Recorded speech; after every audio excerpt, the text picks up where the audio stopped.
Isang mapagpalang araw, kabayan. So, nandito na naman po tayong muli at gusto kong i-share sa inyo, kabayan, yung ating pagdidispose ng chicken manure or tae ng manok. So, dito po, kung mapapansin ninyo, ayan, diyan bumabagsak yung tae ng aming mga layer chicken. Now, since ang pagkakakonstruct ng ating layer cages ay mababa lamang, kung mapapansin nyo po, ang taas nitong ginugulungan ng itlog from the floor ay mga more or less 14 inches lamang. So, hindi po natin pwedeng pagtagalin na ang taing manok ay nag-accumulate dyan dahil masyadong mababa yung kinalalagyan ng mga layer chicken natin. So, pag masyadong nag-accumulate yung tae ng manok, yung ammonia ay possible na malanghap ng ating mga alagang manok at yun ay possible na mag-cause ng problema. So, ano ang ginagawa natin? Ang ginagawa natin is, yung pong mga chicken manure na yan, every week ay ating tinatanggal. So, pagkatapos tanggalin, ay mayroon tayong isang area na doon natin siya ini-store. So, heto kabayan, yung ating storage area ng ating mga chicken manure na may kahalong carbonized rice hull or sinunog na ipa. Ayan.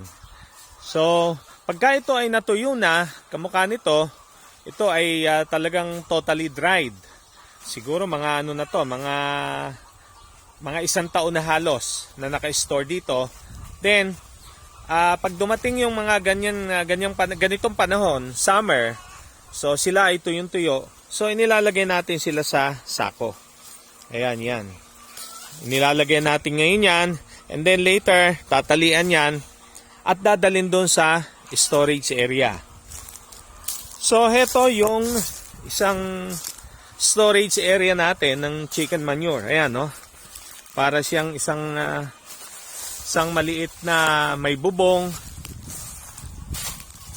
at meron siyang hollow block enclosure kasi particularly during rainy days, pag tinanggal yung tae ng manok, dito natin ini-store.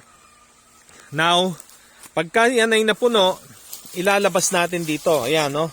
Kamukha nito, kung makikita nyo, yan yung mga inilabas natin na tae ng manok.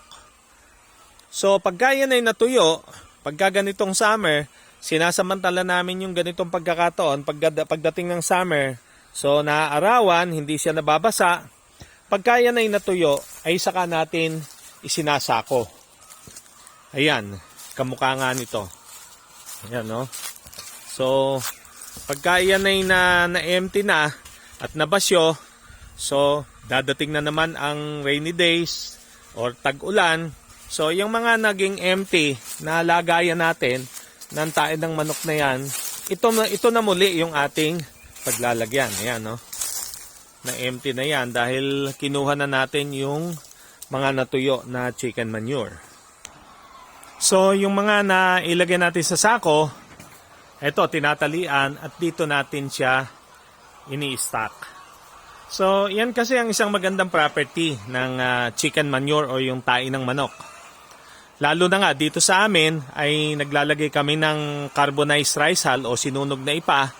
So, habang siya ay nalalaon or nagtatagal, lalong mas maganda siyang gamitin bilang organic fertilizer. Kung mapapansin nyo kabayan, dito sa kabila ay may mga nakasalansan din na sako ng ipa. Ipa ang laman yan. Dahil yan yung ginagamit namin at sinusunog namin para pagkatapos na tanggalin yung tae ng manok sa ilalim ng mga layer cages, ginagamit namin o nilalagyan namin ng sunog na ipa yung ilalim bilang beddings. So, pagka nangitlog na tumay yung ating mga layer chicken, so ang pinaka-beddings nila ay yung sunog na ipa. Okay? So, regularly, again, once a week or every weekend, tinatanggal namin yung yung tae ng manok na yon doon sa ilalim ng mga layer cages. And then pagkatanggal, dadalhin doon sa storage area yung chicken manure.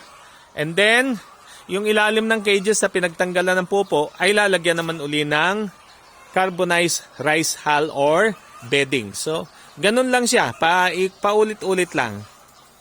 Okay, so I hope na nakapagbigay tayo ng konting basics tungkol sa layer farming. So, thank you for watching, kabayan.